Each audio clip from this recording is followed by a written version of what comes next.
Hi guys, ako nga pala si JR and welcome sa aking channel. Ang tuturo ko po sa inyo ay Basic Algebra. Unang topic is real numbers. Ano nga ba yung real numbers? Ang real numbers ay ito yung mga numbers na totoo yung value nila.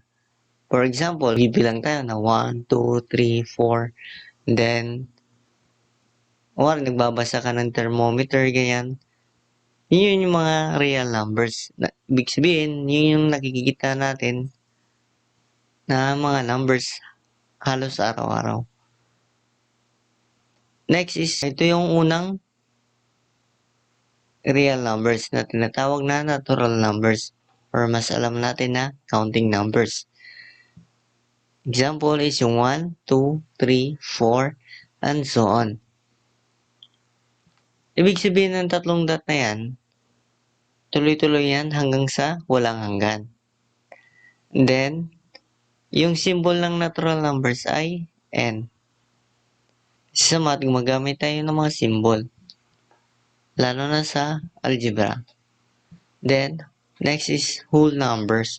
Ang whole numbers naman ay idagdag lang natin yung 0 bago mag 1 sa natural numbers. Example dito is yung 0, 1, 2, 3, 4, and so on. Ang symbol naman ng whole numbers ay W. Next is yung integers. Ang integers naman ay idagdag natin yung mga negative numbers bago mag-0. Ibig sabihin, yung sign, whole numbers pa rin siya kaso yung sign lang ay negative. Dito is positive. Yung 0 na yan, either yan kung positive siya or negative. Ibig sabihin siya yung starting ng positive tsaka negative. Pag positive, yung value niya is increasing.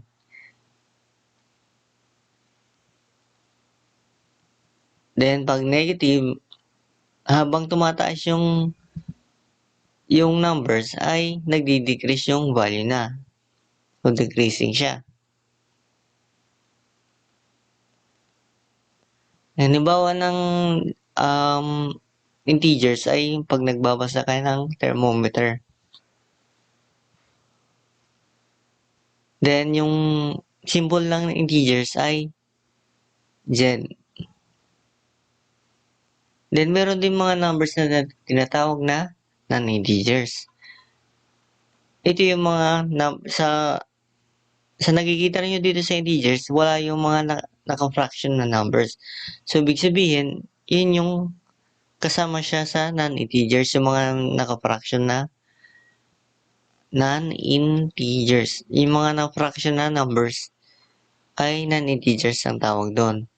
Wari 1/4, then negative 1/2, then 300 over 393, ganyan.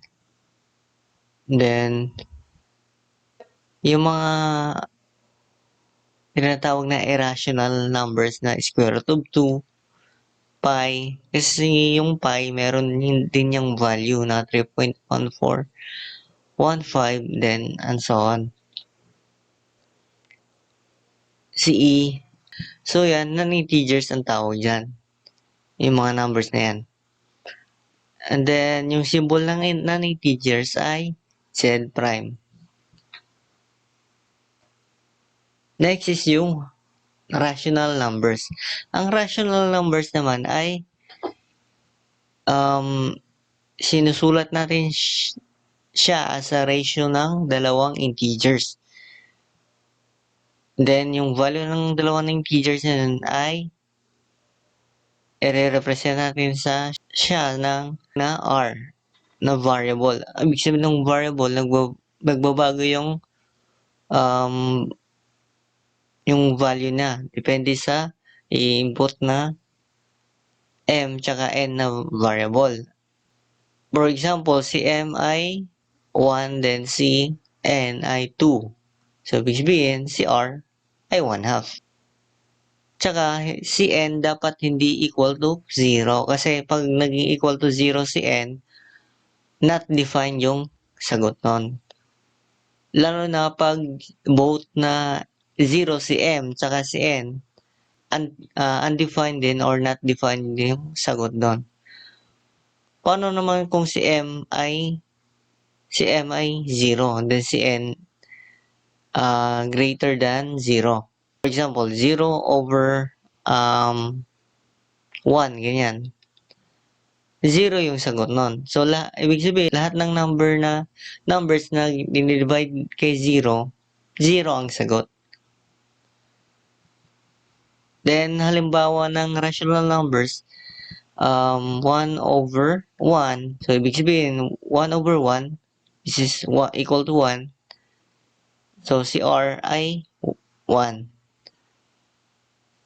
Or si M ay 2 over, then si N, 2 over 3. Ibig sabihin, si R ay 2 over 3. So, ganun lang yun. Ibig sabihin ng rational numbers. May dalawang uri na rational numbers. Merong tinatawag na terminating, repeating, then non-terminating, repeating. Example ng terminating, repeating ay si 1/2. Diba kasi si 1/2, pag sinulat natin into decimal, 0.5 yung 0.5 lang siya or 0.5. Ibig sabihin na-terminate na siya dito sa 5 pa lang. And then yung nag-repeat, yung kasunod na zeros niya. Kasi yung mga zeros na yan ay infinity yan. Tuloy-tuloy yan, kaya merong dot na 3 na yan. So, para mas madali, nilalagyan lang ng bar sa taas. Ibig sabihin ng bar na yan, yung certain number na yan, nagre-repeat yan hanggang infinity. Ituturo ko pala kung paano magiging decimal yung 1/2. For example, dinidivide kasi natin yung 1 sa 2. Yan. Di ba si 2 ay mas malaki kay 1. Ibig sabihin, 0 yung isusulat natin. Then, maglagay tayo ng dot or decimal point. Ibig sabihin nun, pag naglagay ka na ng ganun, magdadagdag tayo ng 0. So, mas malaki na si 10 kay 2. So, divisible na siya by 2. So, ibig sabihin, pag 10 divided by 2 ay 5. So, 5 times 2, 10. Then, pag minus natin yan, magiging 0 yan. Diba, nag-i-stop na tayo dito? So, yung ibig sabihin na-terminate na siya dito. Sa 5 na yan. Kasi naging 0 na yung remainder mo. So, ganun lang pala yung pag kinonvert mo into decimal, yung naka-fraction na numbers. Ganun lang siya, i-divide mo yung numerator then denominator. Next is yung 1/8. Yung 1/8 naman, pag ginawa nating decimal, ay magiging 0.125, then 000, and so on. So, ibig sabihin, na-terminate na siya sa 0.125. 0.125. Then, yung nag-repeat ay yung 0. So, ibig sabihin, yung nag-repeat, lagyan lang natin ng bar sa taas.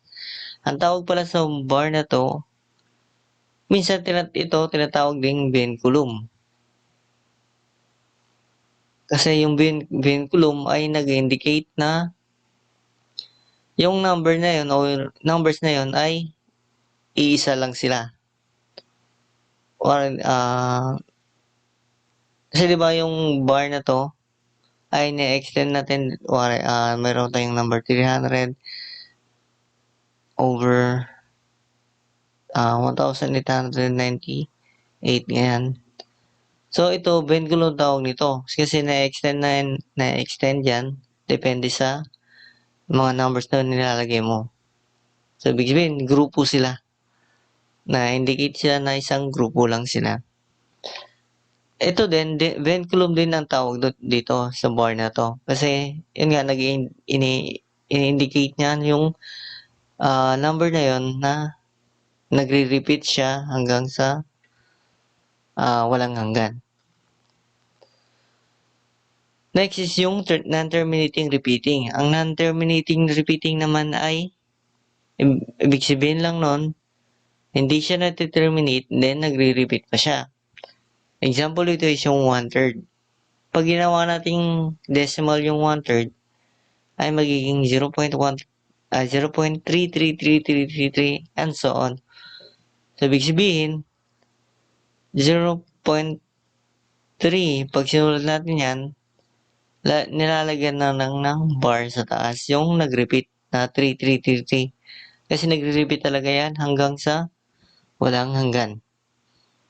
Next is yung 9/7. Pag ginawa natin decimal yung 9/7, magiging 1.285714. Then, nakikita natin, nag-repeat ulit si 2285714. So, ibig sabihin, yung nag-repeat na yon, na grupo ng numbers na yon, lalagyan natin ng bar sa taas. 2.85714. Then, lagyan natin ng bar sa taas. Paano naman kung ibabalik natin into fraction decimal? Ituturo ko sa inyo dito kung paano siya. Gawin natin example C, 0.3333 kasi. Pero na-apply to sa terminating tsaka non-terminating. So, i-apply natin kay 0.333 ito. Ang gagawin ko, mag-represent ako ng variable na n. Then, i-equal natin siya to 0.3333 and so on. Next is, di ba, isa lang yung, isang number lang yung nagre-repeat. So, ibig sabihin, dapat mag-move, nag-iisip ako ng number na dapat mag-move siya ng isang beses. So, ibig sabihin, ay multiply ko ng 10n. Ay, ng 10. So, mangyari, maging 3.33 siya kasi pag multiply mo si 0.333 ng 10, mag-move lang yung yung decimal ng isang beses. Paano kung wari madaming decimal naman siya na yung nag-repeat ay madami?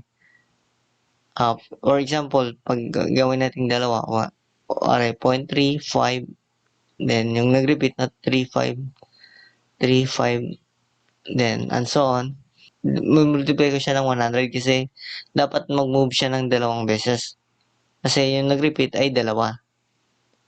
Paano pa naman kung tatlo? 3, 8, 8, 3, ay 3.3, 0.385, then 385, 385, ganyan din, and so on.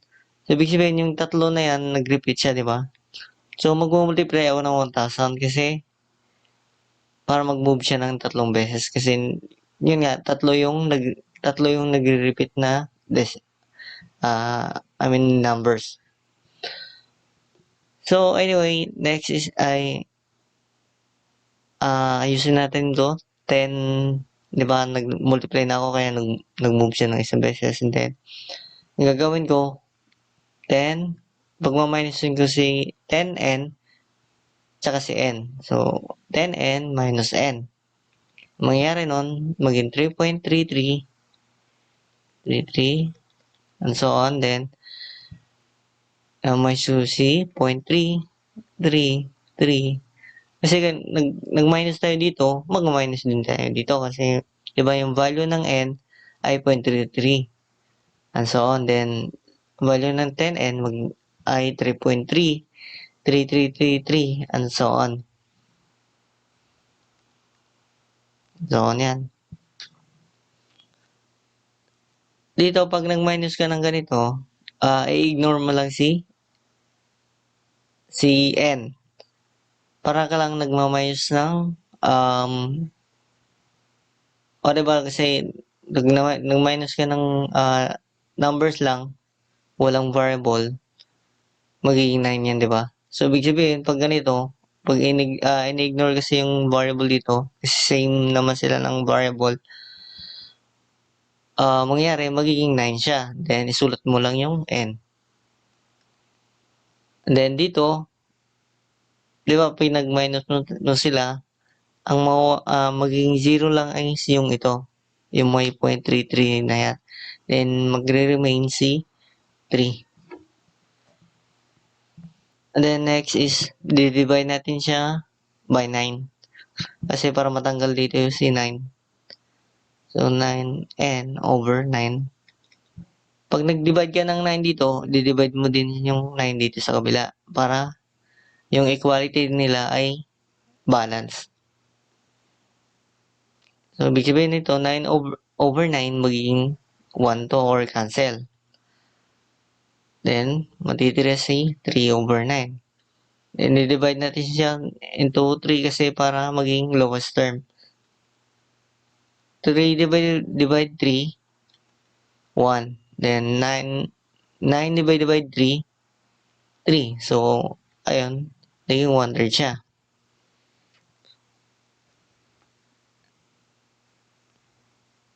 Next is yung irrational numbers. Ang irrational numbers naman ay ito yung tinatawag na non-terminating, non-repeating. So, ibig sabihin nun, hindi siya na-determinate, hindi siya nagre-repeat. For example dito ay yung yung symbol ng rational ay Q. Then sa irrational ay Q prime. Example tayo ng rational is yung pi. Kasi sa yung pi, hindi siya nagte-terminate din, hindi din nagre-repeat yung mga decimals niya. Example pa ng irrational is square root ng 2 over square root ng 3. 1 over square root ng 3, ganyan. Square root of 2, square root ng 500, mga ganyan na lahat ng square root. Then, tawag dyan ay constant value. Si pi din ay constant value. Ibig sabihin, fixed value siya. Kasi si meron din yung value yan na 2.7, then so on. And then, paano pag ginawa natin na arithmetic operation yung irrational tsaka rational? For example, di ba,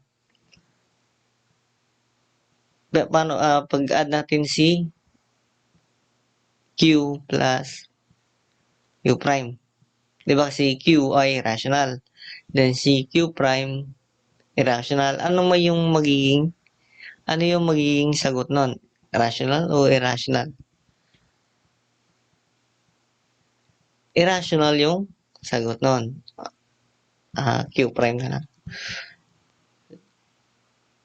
Pag inad mo si rational at irrational yung sagot nun. Lalo na pag minus din sila, irrational din.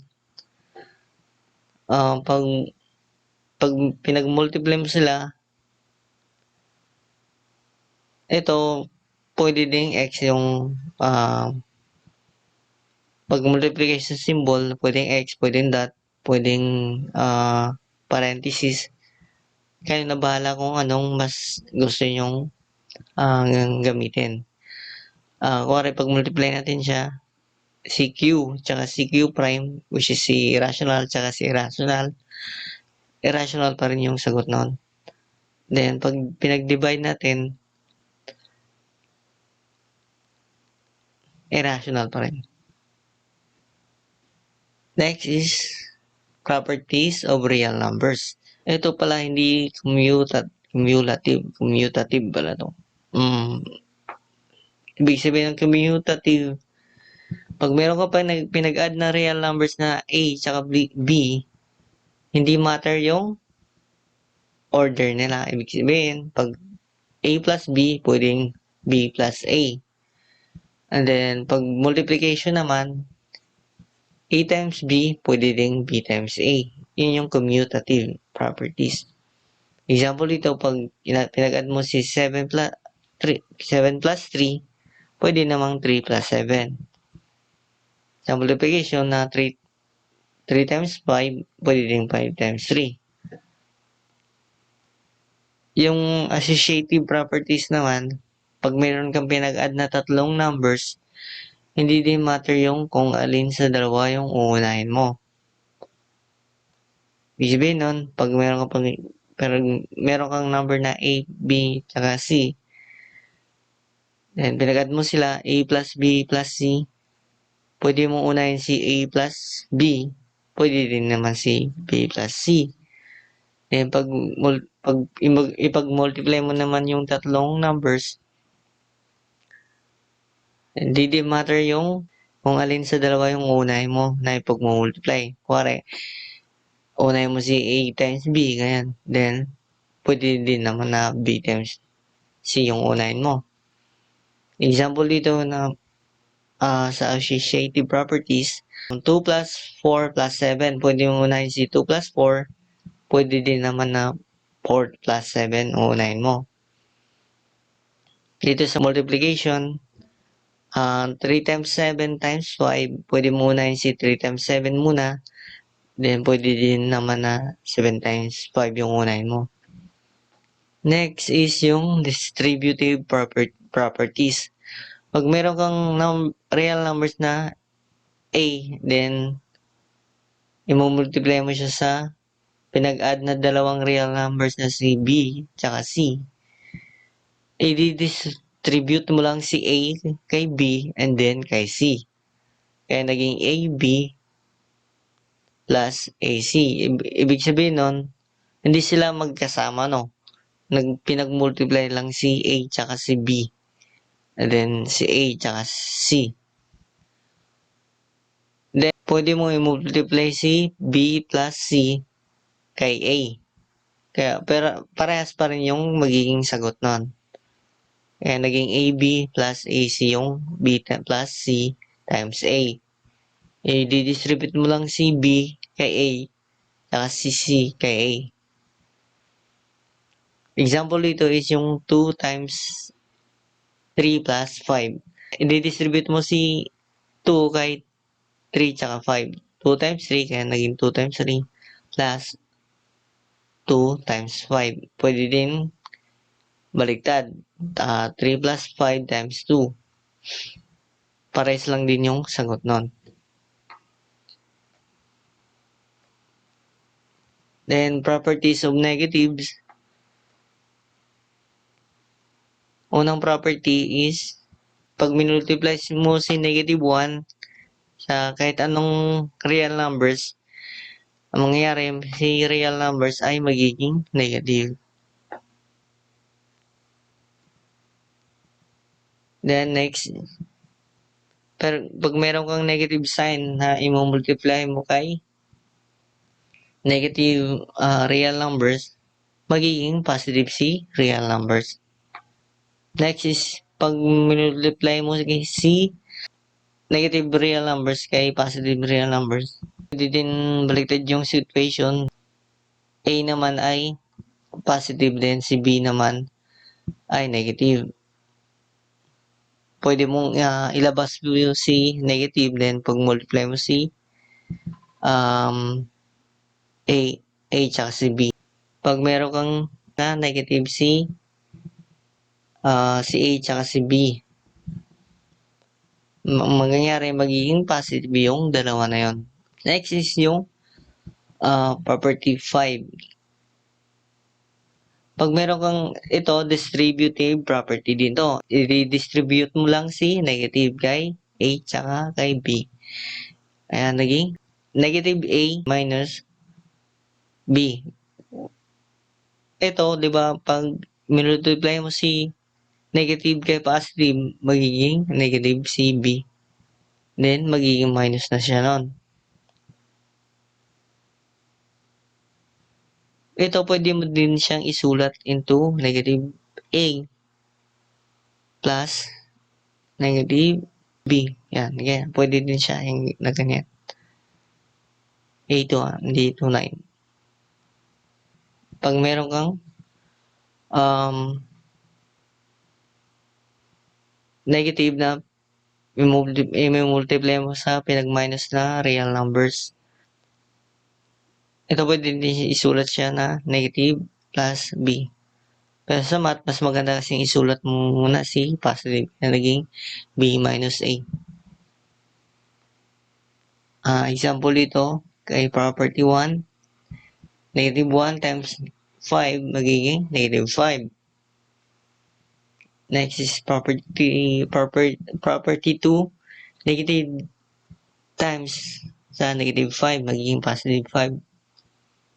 Then, property 3, negative 5, pwedeng negative 5 times sa positive 7, pwede din namang lilipat si negative kay 7, kaya naging 5 times 7, 5 times negative 7.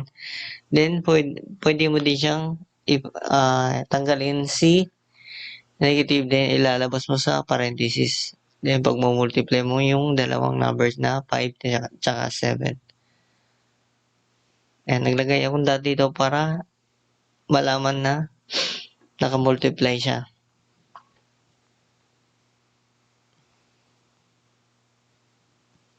Next example is yung negative 4 times negative 3 magiging positive 4 tsaka positive 3 na siya.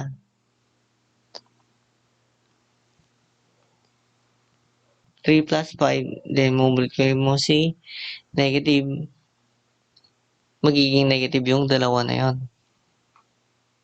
na numbers. Pag meron ka pinag-minus na 5 tsaka 8, magiging positive si 8, then magiging negative si 5.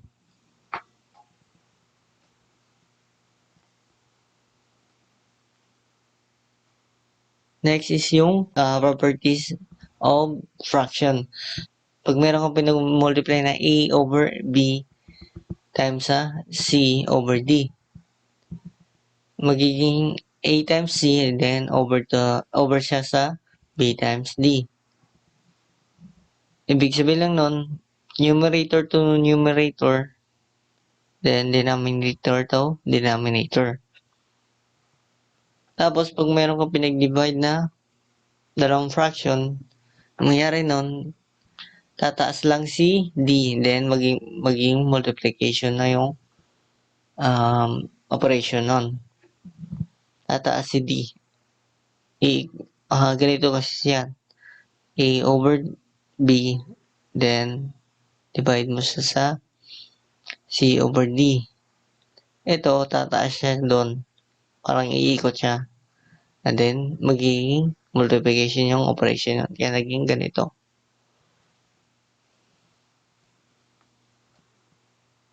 Pag meron kang pinag-add na same yung denominator, pag-add mo lang yung dalawang numerator. Then, magre-remain si numerator. Denominator. Then, pag magkaiba naman yung denominator, ang mangyayari, mag-cross multiplication ka lang. Yung multiply mo to, pwede lang ito, A times D. Kaya naging A times D plus B times C. Kasi cross multiply mo lang to, A times D, yan, A times D, then plus B times C. Naging B times C. Then multiply mo yung denominators. Gumagana lang to pag yung denominators nila ay maliit lang, kuwari 10, mga ganyan. Pababa. Kasi pag sobrang laki na nun, medyo hindi siya, medyo complicate, medyo mahihirapan ka ganito kasi lowest term mo muna yon. mamaya ituturo siya kung paano siya hindi tawag doon pag sobrang ng laki ng dalawang denominator na 'to, gagamitan natin siya ng LCD. Ibig sabihin ng LCD, least common denominator. Next is yung property 5 ng properties of fraction. Pag meron kang A times C, then over sa B times C, ang mangyayari nun, magka-cancel si C. Kaya naging A over B na lang. Next is yung property 6. Pag merong situation na ganito na A over B equals sa C over D, mag-cross multiplication C A times D, then B times B times C. And naging ADO equals siya sa BC. 2 times 5, 10. Then 3 times 7, 21. Ayun, ganyan siya. Hindi ko na sinulat na ganito kasi parehas lang din. Diretso mo na lang na 2 times 5, then 3 times 7. Then, property 2, 2 over 3 divided by 5 over 7. Nangyari, yung dinivide mo na fraction, iikot lang yon magiging 7 over 5 na nun. So, naging yung operation naging multiplication. So, multiply mo lang siya, numerator times numerator is 2 times 7, magiging 14. And 3 times 5, magiging 15. Yeah. Then, property 3,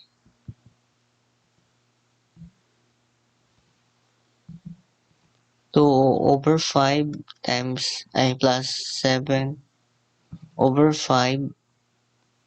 Pag-add mo lang yung, since yung denominator is parehas, pag-add mo lang yung numerator. So, 2 plus 7, 9. And then, sulat mo lang si denominator na kasi same lang sila. So, hindi mo silang pwedeng ipag-add sa ilalim. Next is yung property 4 naman. Gamitin natin tong example na to. So, 2 over 5, then ibahin natin si 3 over 7. Yan, yung 3 over 7. So, mangyari nun, cross multiply 2 times 7, 2 times 7, then 5 times 3, or yan, plus 5 times 3. Then, multiply mo si 5 tsaka 7. 14. Then, 5 times 3, 15. 5 times 7, 35. So, pag-add mo si 14 tsaka 15, 29 over 35.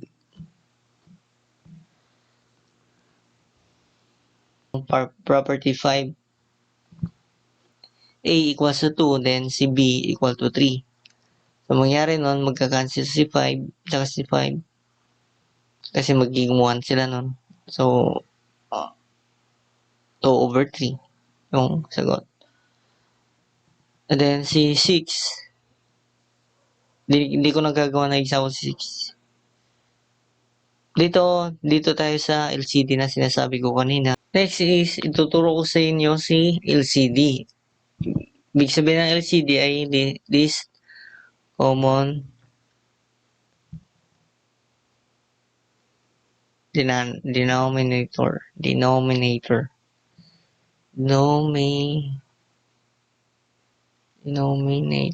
Yan. Then, ibig sabihin lang nun, naggamit siya doon sa property 4. Kasi sa property 4, hindi mo pwedeng gawin pala yung sa property 4 pag sobrang laki na ng dalawang denominators mo kasi mahihirapan ka igawing lowest term nun. Meron kang pinag-add na 5/36 plus 7/120. Gawin natin yung property 4 na 5 times 120. Ganyan. Plus 36 times 7. Then, multiply mo po to. Sobrang laki ng number na yan. Kaya doon pumasok si LCD. O papasok si LCD. So, yun. Hindi ko, wala. Ignore na natin to. Kasi, sobrang laki ng number ng pag multiply mo si 36 kasi 120. Mahirapan ka talaga, no? So, ang gagawin mo lang sa LCD, i-breakdown mo sa maliliit na factor si 36 sa si 120. Ibig sabihin, i-divide mo si 36 by 2. Kasi di mo siyang pwedeng i-divide sa 1. Kasi 36 pa rin yun. So, dapat kalahati mo siya. 36/2. So, maging sagot nun, 18, di ba? Dito. 36/2. So, 18. So, ibig sabihin, divisible by 2 si 36.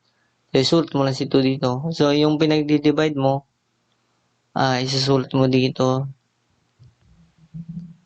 Then, si 18 ay divisible by 2 pa rin yan.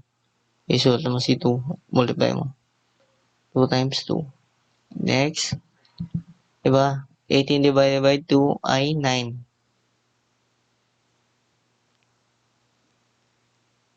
Then, sulat mo hindi pa pala natin divide si 9 kay 2. Kaso si 9 hindi divisible by 2. Ibig sabihin, punta tayo kay 3. Si 9 ay divisible by 3. Kasi 9/3, 3. Tama?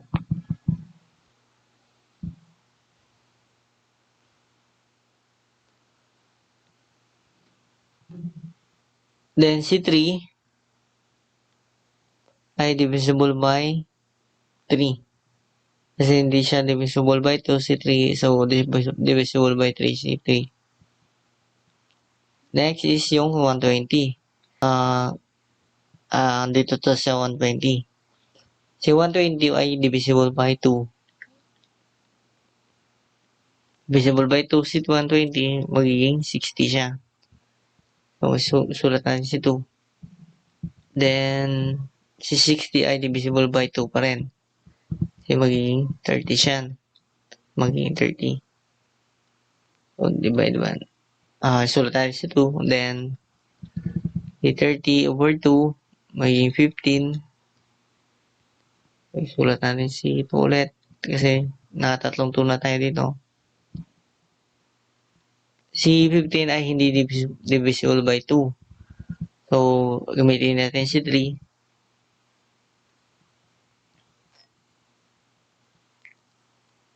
So, magiging 5 si 15.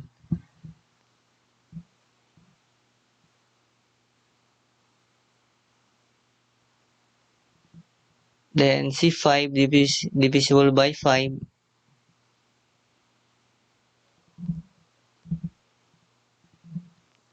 So, magiging 1 siya nun.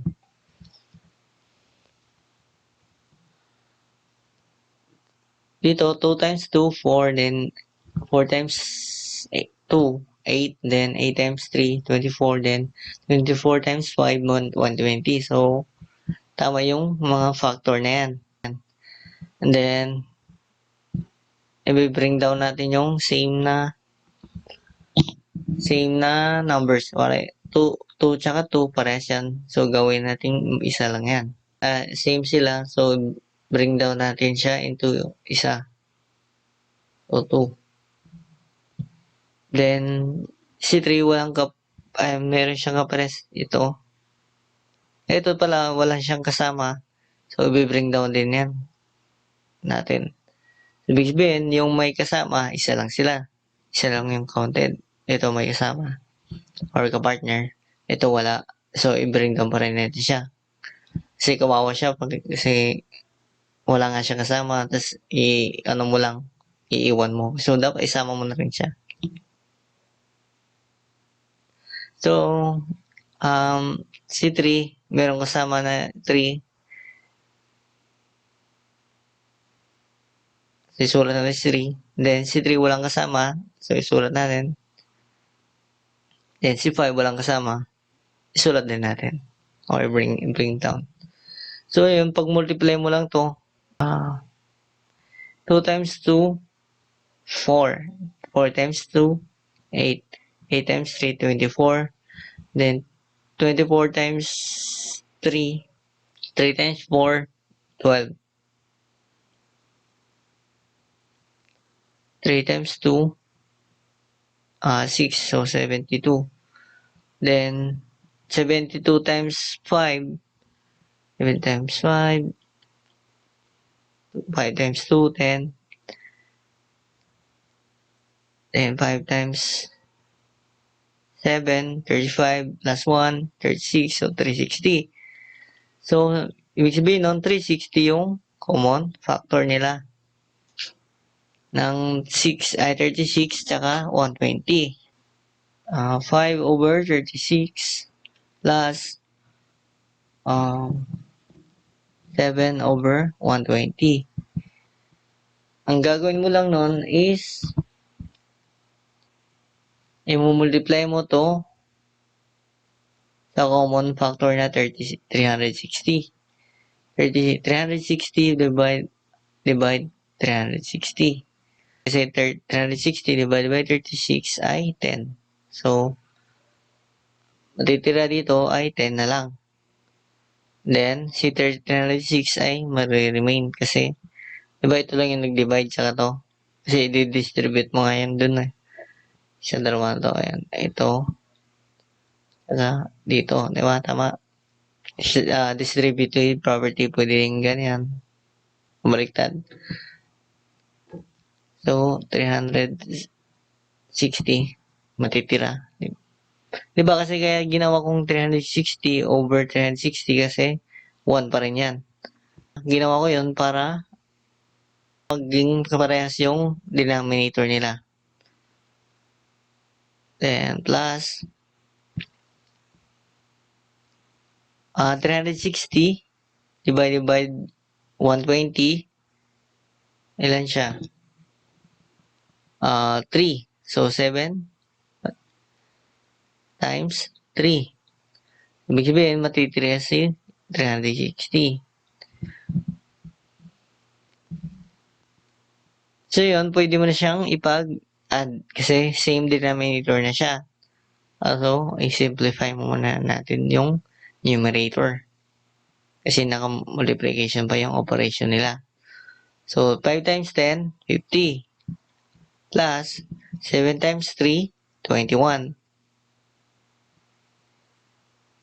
Over 360. And then, simplify pa natin na 5 plus 21, 71. Over 360. Ito na yung pinaka-lowest term nila. Hindi ka na mag-simplify noon kasi lowest term na nga siya eh. So, yan yung gamit ng LCD. Next is yung PEMDAS. Siguro yung iba, familiar na sila dito. Kasi since elementary, yun, ginagamit na natin to. Ibig sabihin ng PEMDAS ay parenthesis, exponent, multiplication, division, and addition then and subtraction. Ibig sabihin lang nun, yung naka-parenthesis yung uunahin mo. Then, pagkatapos ng parenthesis, or group, minsan GEMDAS din tawag dyan kasi yung parenthesis papalitan na group or grouping. Next is yung exponent. So, isusunod mo pagkatapos sa naka-group na parenthesis na yon, kung na-simplify mo na yon, isusunod mo si exponent. Then, pagkatapos na yung exponent, multiplication, then so on. Example tayo para mas ma-appreciate natin si PEMDAS.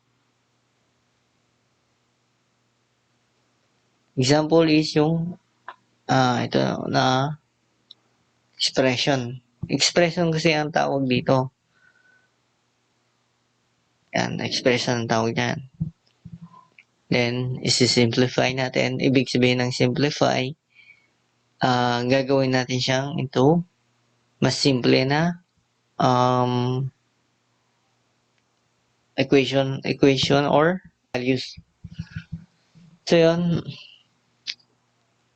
Di ba, PEMDAS? So, unahin natin yung sa loob ng parenthesis.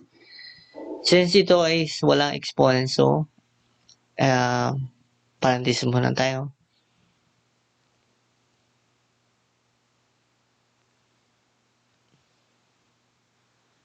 Ito, hindi mo siyang pwedeng i-divide kagad. Dapat, gagawin mo nang i-simplify mo muna yung sa taas saka yung sa baba bago mo silang ipag-divide. Ibig sabihin, yung operation dito, gawin mo muna, and then yung sa baba, gawin mo muna yung operation nila. So, 8 plus 10, 18. Then, sa baba, 2 times 3, 6. Then, plus 4. From left to right, yung simplify mo. So, 5 plus 9, 14. Tama ba? 14. Pwede din na i-remain mo muna si 5 plus 9, depende sa'yo. So, from left to right tayo, para hindi tayo nagkakamali pag nag-simplify tayo ng mahabang expression. So, 18 divided by 6, 3. So, 3 plus 4. Then, 2 times 14, 8. 28. Tama? So, 28. Then, 3 times, pwede mong gawin si distributive property dito. Pwede ting pag-add mo na lang yung sa loob muna. Kasi naka-parenthesis nila, PEMDAS eh. So, PEMDAS, so parenthesis muna. 3 plus 4, 7. Then 28. Then 3 times 7, 21. So 21 minus 28. Negative 7 yung sagot kasi mas malaki yung 28 kay 21.